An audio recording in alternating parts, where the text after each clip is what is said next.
நம சிவாய. வணக்கம். நான் ஜோதிடர் மகேஷ்ஜி பேசுகிறேன். கீழே இருப்பவரை உச்சத்திற்கு கொண்டு செல்லும் 8ஆம் பாவக கிரக பார்வை தொடர்பு. இப்போ இந்த பதிவில் நான் ஒருத்தர் வாழ்க்கையில் ரொம்ப கஷ்டப்பட்டுட்டு இருக்காரு, ரொம்ப கீழே இருக்காரு.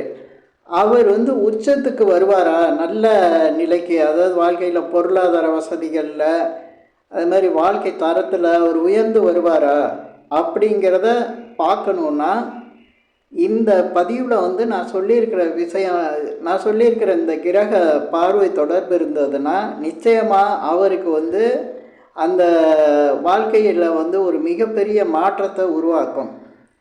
கீழே இருக்கவர் உச்சத்துக்கு வருவார். அப்படி எப்படிலாம் வருவார் அப்படிங்கிறத இந்த பதிவில் நான் சில கிரக தொடர்புகளை சொல்லியிருக்கேன். அதை வச்சு நீங்கள் உங்கள் ஜாதகத்தில் செக் பண்ணி பார்த்தீங்கன்னா இந்த விஷயம் தெரியும். இப்போ ஒரு ஜாதகத்தில் நம்ம 8ஆம் இடத்தை ஒரு திடீர் அதிர்ஷ்டத்தை சொல்லுவோம். அதே போல் அது கஷ்டம், தடை, அவமானம், தண்டனை, இப்படியெல்லாம் நம்ம சொல்லுவோம். அந்த 8ஆம் இடம் மோசமான ஒரு பலன்களை பற்றி நிறைய சொல்லுவோம். அதே இடத்துல தான் ஒரு திடீர் அதிர்ஷ்டம், திடீர் உயர்வு, உழைக்காமல் கிடைக்கக்கூடிய வருமானம், அதே போல் மிகப்பெரிய ஒரு அந்தஸ்துள்ள வாழ்க்கை, இதெல்லாம் எங்கே இருக்குது அப்படின்னா 8ஆம் இடத்துல தான் இருக்குது.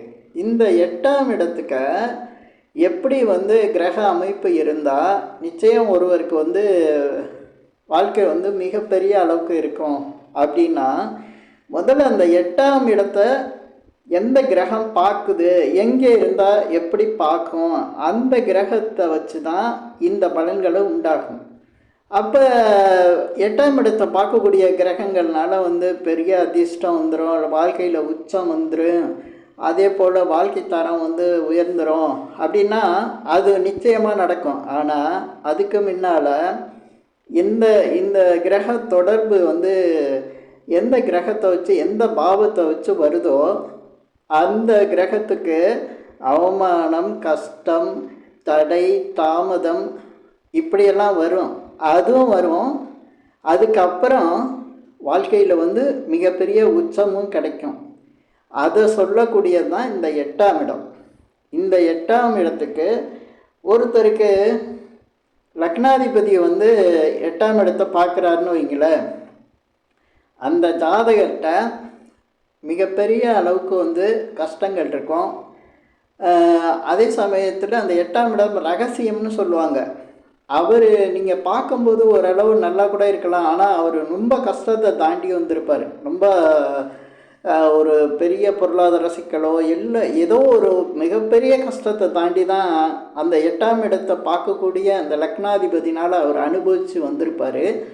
அதுக்கப்புறம் அவர் வாழ்க்கை மிக அந்த சொல்லக்கூடிய மிகப்பெரிய அதிர்ஷ்டங்களை அடையக்கூடிய ஜாதகமாக அவரது மாறும்.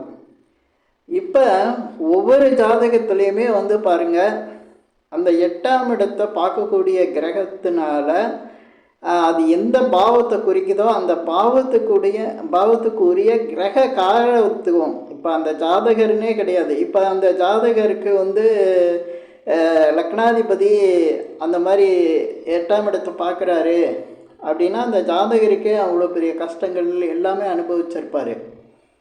அதே போல் அந்த 2ஆம் இடத்தை அதிபதி பார்க்குறாருன்னா அவங்க குடும்பம் அந்த மாதிரி அனுபவிச்சிருக்கோம்.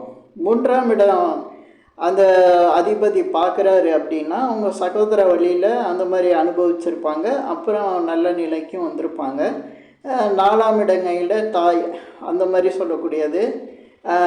இன்னும் 5ஆம் இடம் அப்படிங்கையில் அவருடைய தாத்தா இந்த மாதிரி அனுபவித்து அதுக்கப்புறம் மேலே வந்திருப்பார். இப்படி நம்ம எடுத்துக்கலாம். ஒவ்வொரு கிரகத்துக்கும் 9ஆம் இடங்களில் தந்தை இப்படி எடுத்துக்கிறோம்.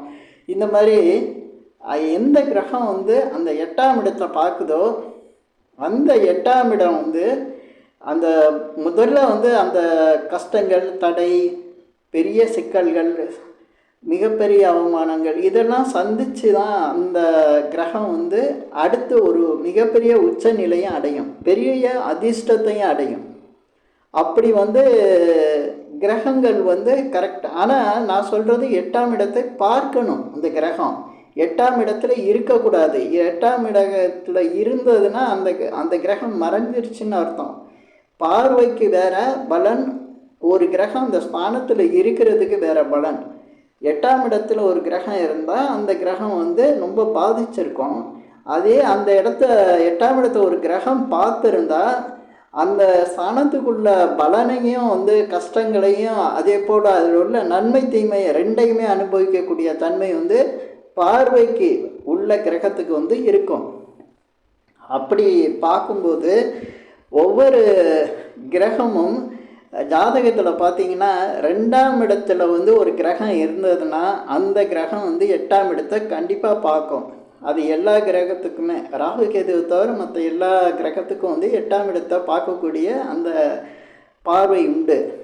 அப்போ 8ஆம் இடத்தை எந்தெந்த கிரகம் பார்க்குதோ அந்த கிரக காரகத்துவம் வந்து நிச்சயமாக இந்த கஷ்டங்கள், அதே போல் தடை தாமதம் இதெல்லாம் அனுபவித்து அதுக்கப்புறம் ஒரு மிகப்பெரிய உச்ச நிலையை அடைஞ்சிருக்கும். லக்னாதிபதியே அந்த மாதிரி இருக்காருன்னா அந்த ஜாதகரே அந்த மாதிரி தான் இருப்பார்.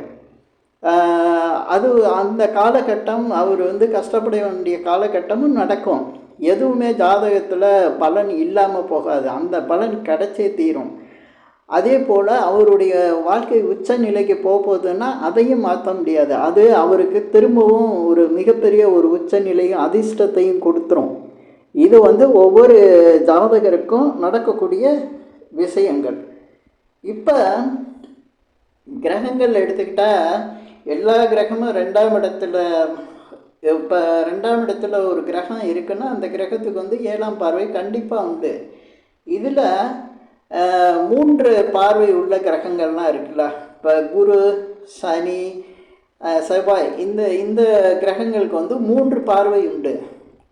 அந்த 3 பார்வையில் ஏதாவது ஒரு பார்வை வந்து 8ஆம் இடத்துக்கு இருந்தாலும் அந்த கிரகத்துக்கும் நிச்சயமாக அந்த பலன் வந்து உண்டு.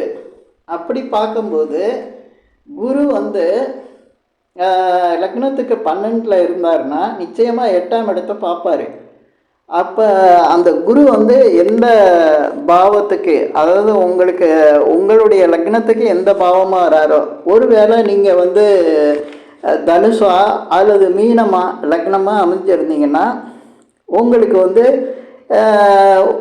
அந்த 8ஆம் இடத்தை குரு பார்க்குறாரு அப்படிங்கையில் 12ல் மறைஞ்சிருக்கணும். 12லன்னா இப்போ மேசம் லக்னம் அப்படிங்கையில் 12ல் வந்து குரு மறைஞ்சு பார்த்தாருன்னா நிச்சயமாக அவங்களுக்கு இந்த பலன் வந்து வரும். அதே போல் குரு வந்து 2ஆம் இடத்துல இருந்தால் 8ஆம் இடத்தை பார்த்துருவார்.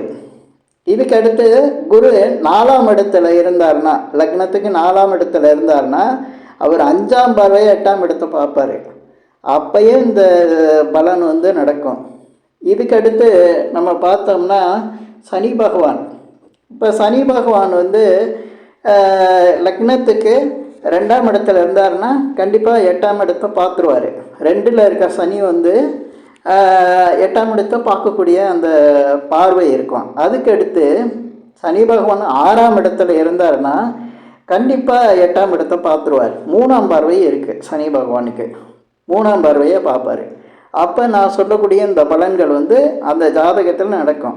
இதுக்கடுத்து சனி பகவான் அந்த லக்னத்துக்கு 11ஆம் வீட்டில் இருந்தாருன்னா, இப்போ 11 அப்படிங்கையில் அங்கேருந்து 10ஆம் பார்வை சனி பகவானுக்கு இருக்குது. அது 8ஆம் இடத்தை பார்த்துரும்.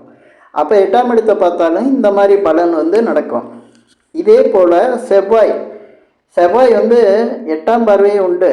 அதனால் லக்னத்தில் இருந்தார்னா, யாருக்கும் லக்னத்தில் இருந்தார்னா அவங்களுக்கு ஆரம்பத்தில் ரொம்ப கஷ்டங்கள் கொடுக்கும், ரொம்ப தடை தாமதம், சில அவமானங்கள், கடன் பிரச்சனை அப்படின்னு பயங்கரமாக கொடுக்கும். ஆனால் கடைசியில் ஒரு உச்ச நிலைக்கு கொண்டு போயிடும். அவங்க வாழ்க்கை வந்து மிகப்பெரிய அளவுக்கு திருப்பத்தை ஏற்படுத்திடும். நல்ல ஒரு வசதி வாய்ப்புகளோடு வந்துடுவாங்க. இதே போல் செவ்வாய் 2ஆம் இடத்துல இருந்தாலும் 8ஆம் இடத்தை பார்த்துரும். 7ஆம் பார்வையை பார்க்கணும், அதுக்கு பார்வை கிடச்சிரும். இதே போல் லக்னத்துக்கு 5ஆம் வீட்டில் செவ்வாய் இருந்தாலும் இந்த பார்வை வந்து கிடைச்சிரும். லக்னத்துக்கு 5ஆம் வீட்டில் செவ்வாய் யாருக்கு இருக்கோ அவங்களுக்கு அந்த 8ஆம் இடத்துக்கு செவ்வாயோட 4ஆம் பார்வை கிடைச்சிரும். அப்போ இந்த 8ஆம் இடத்தை பார்க்கறதுனால நான் சொன்ன பலன்கள் நடக்கும். பொதுவாக ஒரு கிரகம் வந்து 8ஆம் இடத்தை பார்க்குது, இப்போ 2ஆம் வீட்டில் இருந்தாலும் சரி, மற்றபடி அது ஏன்னா 7ஆம் பார்வையாக பார்க்கக்கூடிய கிரகங்களுக்கு, மற்றபடி சனி செவ்வாய் குருவுக்கு வந்து சிறப்பு பார்வை இருந்து 8ஆம் இடத்தை பார்க்கும்போது முதல்ல வந்து இப்போ ஒரு 10ஆம் அதிபதி வந்து 8ஆம் இடத்தை பார்க்குறாருன்னா அவங்களுக்கு முதல்ல எந்த தொழில் செஞ்சாலும் அந்த தொழில் வந்து இதாக ஃபெயிலியர் ஆயிடும். அது ஃபெயிலியர்னு சொல்கிறத விட அதனால் பெரிய நஷ்டம், கடன், பிரச்சனையை சந்திப்பாங்க. அது தொழிலாக இருந்தாலும் சரி, வேலையாக இருந்தாலும் அந்த மாதிரியே ஆகும். அதுக்கப்புறம் அந்த வேலையை அவங்களுக்கு பெரிய வேறு ஒரு வேலையை அவங்களுக்கு சக்ஸஸ் கொடுத்து உச்சத்துக்கு கொண்டு போயிடும். இப்படி திருமணம் கூட அவங்களுக்கு ஃபஸ்ட்டு திருமணம் வந்து பிரச்சனையாகும், இல்லைன்னா முயற்சி ஃபெயிலியர் ஆகி அதனால கஷ்டமாகும். திருமண முயற்சி வந்து ஃபெயிலியர் ஆகி கஷ்டப்படுவாங்க. அது 7ஆம் பாவ அதிபதி 8ஆம் இடத்தை பார்த்தா அப்படி நடக்கும்.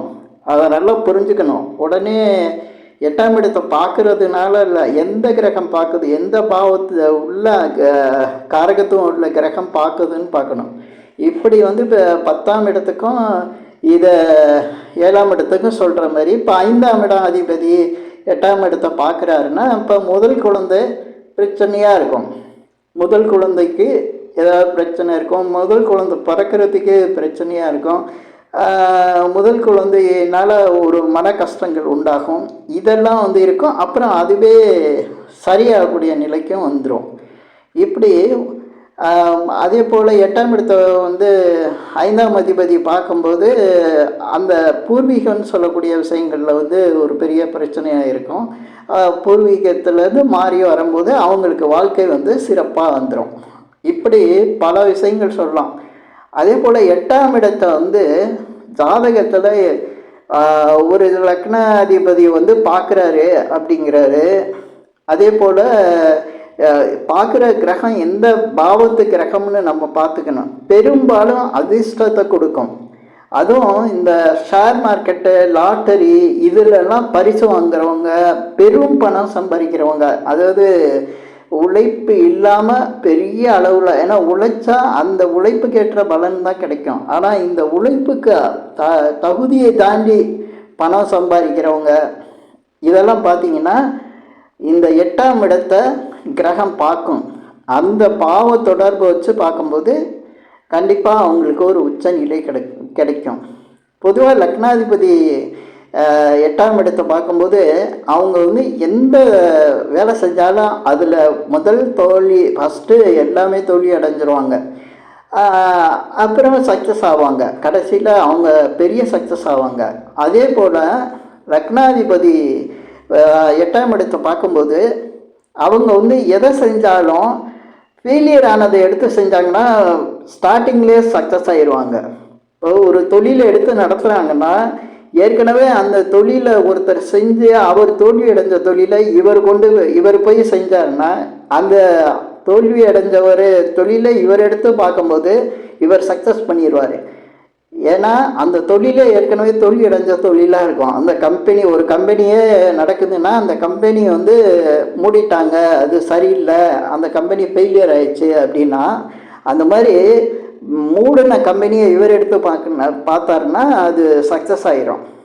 இப்படி பல விஷயங்களுக்கு இருக்கலாம். அது நம்ம வந்து அதை புரிஞ்சுக்கணும். ஜாதகத்தில் இப்போ 8ஆம் இடத்துக்கு தொடர்பு பார்வை வருது அப்படின்னாவே அந்த பார்வையை வந்து என்ன பலனெல்லாம் கொடுக்கணுமோ அதை கொடுக்கும்.